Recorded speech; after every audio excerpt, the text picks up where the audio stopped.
1971. We woke up in a different world, where the Cold War ended along with the Vietnam carnage.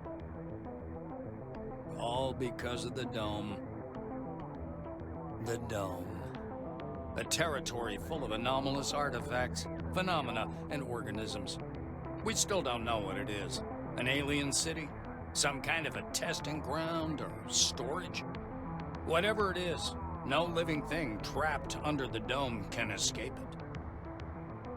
Yet even this did not stop the research. The major powers created the CRONUS Corporation to develop and explore the Dome. Its secrets became a lucrative business. The Spire station was built on top of the Dome to export the artifacts and import supplies and personnel. The city of Crystal Sands grew at the foot of the Dome, eventually becoming a major transportation hub. All this required thousands of employees, and there was no shortage of candidates. Romantics, pragmatists, and adventurers of all trades swarmed recruiting centers around the globe, seeking jobs at CRONUS. You were one of those people. In 1976, your application was approved, and you went under the Dome towards the future. Whether a good one or a bad one, only time will tell.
A tall woman is watching an ad playing on the monitor, arms crossed.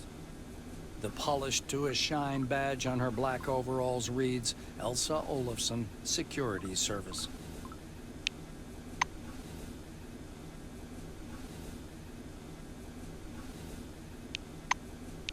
She glances at you and offers her hand in a businesslike manner. Greetings. Please take all necessary precautions. By that I mean, don't turn your back on him. Elsa nods at the orange. I just follow orders. Even if his crime was embezzlement, I have to keep him cuffed. Those are the rules. Olafson shrugs in a sharp, mechanical way, as if racking the slide of an assault rifle. Our friends from the administration didn't deign to inform me about this man's record. Could be I'm escorting a serial killer. It's corporate policy, you know. She gives the silver a vengeful look.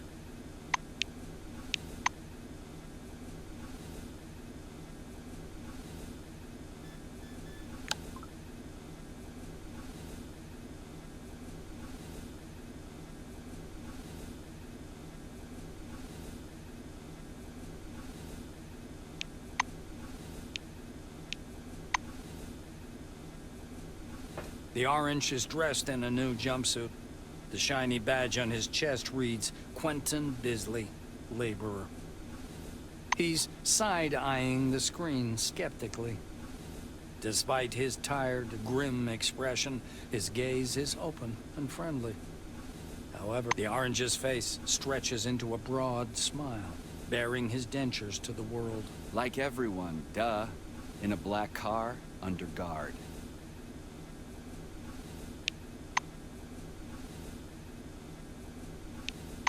There's other guys, too. The ones who go through the front door. He nods at the black-winged woman beside him. Her nose wrinkles in displeasure. Quentin raises his hands to examine the devices. They call them humane handcuffs. How about that? Truth is, there ain't nothing humane about them. They zap you real hard the moment you get your hands on a gun. But they sure look nice. Bisley, low. A guy wearing thick spectacles thrusts out a sweaty hand. Monty James, Silverwing. He glances down at your badge. Ah, it's you. I found your file extremely interesting. And your CV, wonderful. Inspiring, really.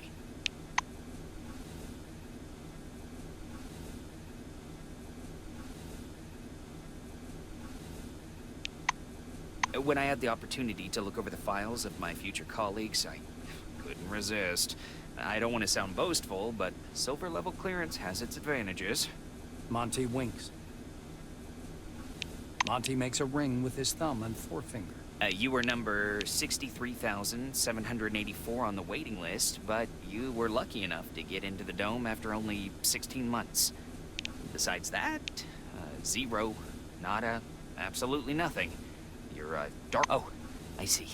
Well, if you ever decide to sew together a Frankenstein's monster from the bodies of dead oranges, be sure to let me know. The Silver laughs at his own joke, alone. An uncomfortable silence rises between you, and Monty abruptly changes the subject. He taps the narrow illuminator panel with one finger. Look, there's a storm rising. The lightning is strange. Green. Should lightning be green? This is my first sandstorm.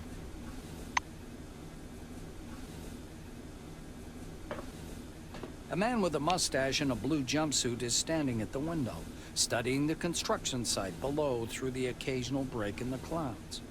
His badge reads Igor Patan, planner. The blue taps on the glass with one finger and gestures you to come and take a look. Seems like he doesn't speak English. Using sign language, mimicry, and all of your artistic talent, you're able to communicate with the planner. Once he's sure you're watching, Patanin points up in the direction of Spire Station, from which you departed a few minutes ago. He sketches the outline of the station on a broad, foggy section of glass. Once he's finished, the blue turns to you with a delighted expression. The blue begins to mark up his diagram with a series of footnotes and numbers. Turns out the station's ring diameter is a bit more than 1,500 meters. Its height above the dome is 317 meters. With a series of confident strokes, the planner delineates the capsule's movement scheme, drivetrain, and massive... This time, Igor is quite laconic. He pauses, then confidently... Beside it, he writes relics and draws an arrow pointing up. His R is turned back to front. The engineer stops you with a gesture, and after rummaging through his pockets, offers you a small candy. There is a picture of a crayfish on the white wrapper. It's surprisingly spongy and tooth-achingly sweet. You can only wonder what it has to do with crayfish.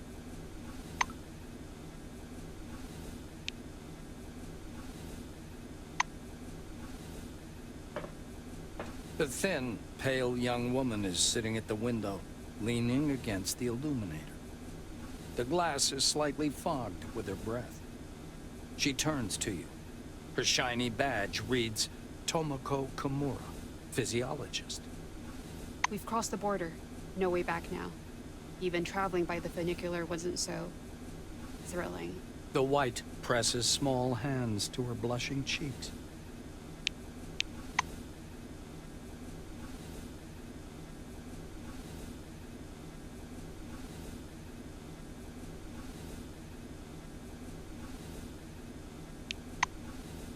were thinking, why have no children been born under the dome? I've got a working hypothesis, but I'm not ready to share it yet. She says softly, as if answering a question you didn't ask. Kimura shoots you a surprised look. You're familiar with the details of the briefing, right? To put it simply, the dome is a selectively permeable environment. The white draws an invisible hemisphere in the air. Inorganic objects may exit the dome without difficulty, but any living creature dies if transported back to the outside world.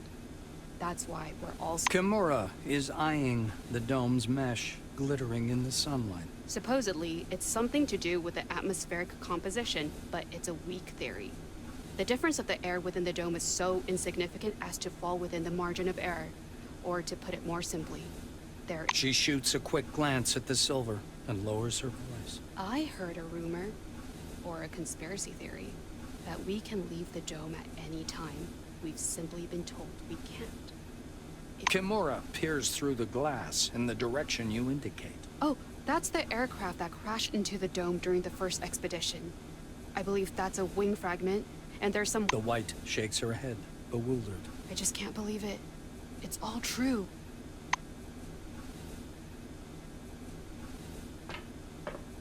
Stopping by the door's porthole, you watch as the ground slowly approaches. It looks brown-black through the tinted glass, and smoky blue at the horizon. It almost seems like the clouds are pulling up. You scan the desert for any sign of the anomalies you've heard so much about. A flat, dark form hangs in the air above the horizon. It vaguely resembles a mushroom cloud, but with a much denser structure. In the distance, you can also see, just as you're about to move away from the window, you notice a whirlwind beginning to form above the ochre plain. The gathering storm drifts unhurriedly above.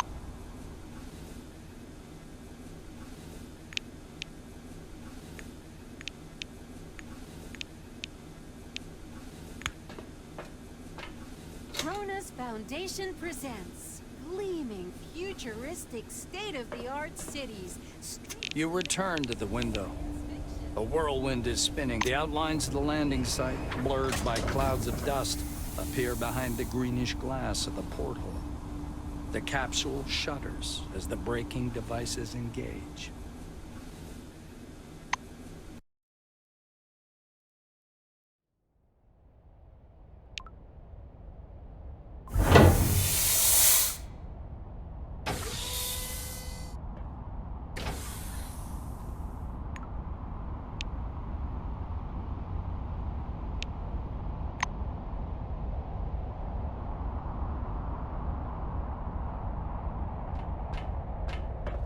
Come here. Come on now, or you'll miss everything. A cheerful man in a white lab coat grabs you by the sleeve. A badge reading Ludovico Nuzzi, scientific analyst, export department, dangles loosely on his clean uniform. Look over there! He points upward with a sharp, wide gesture and hands you... You raise the binoculars to your eyes.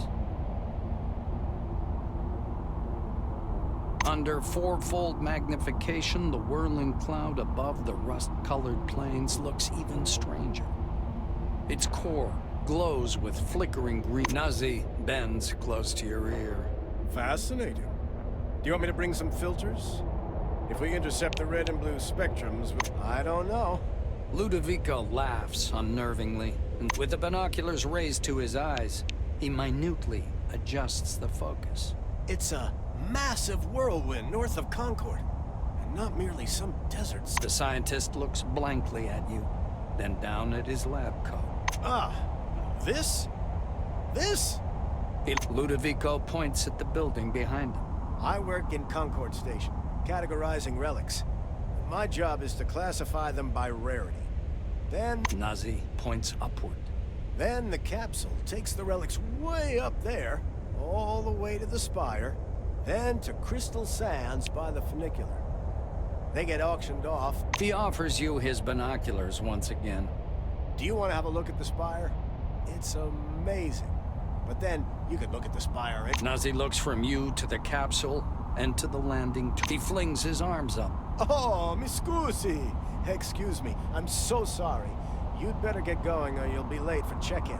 Yeah, the storm is growing stronger. The White mutters in fascination.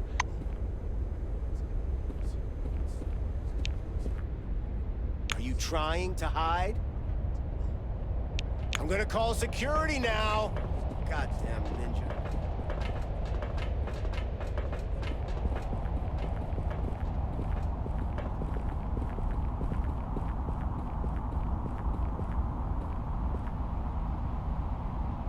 Hey, I saw that.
Attention. Please handle relics carefully. In case of damage, relics will be forfeit.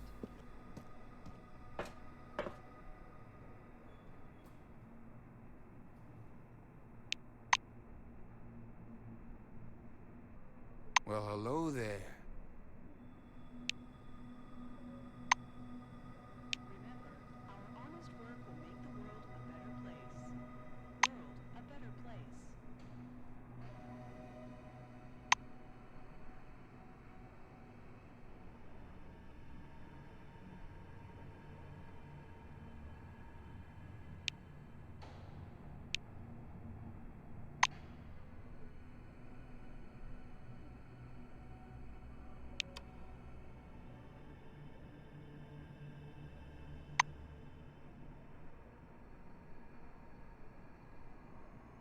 Remember, our honest work will make the world a better place. World a better place.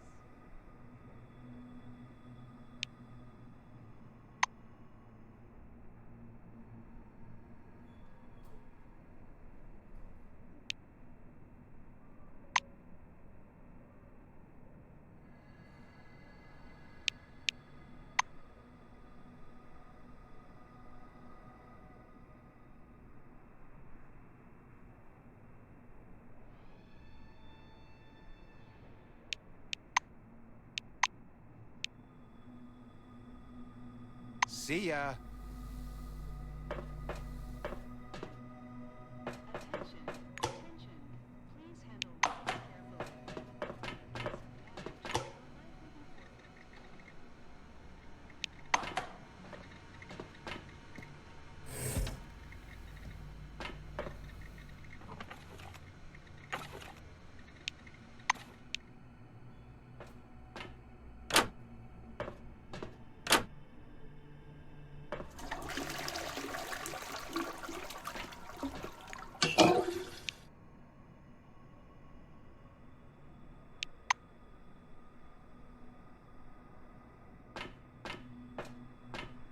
In case of damage, your life will be forfeit.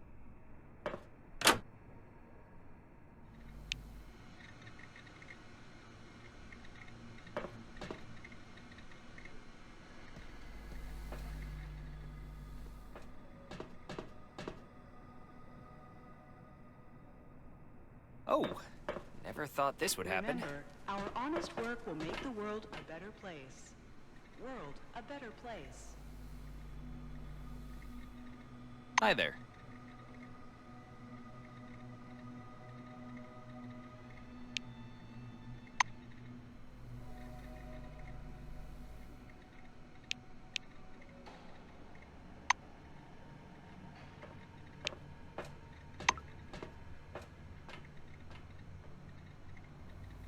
Come back again. Attention. Please handle relics carefully. In case of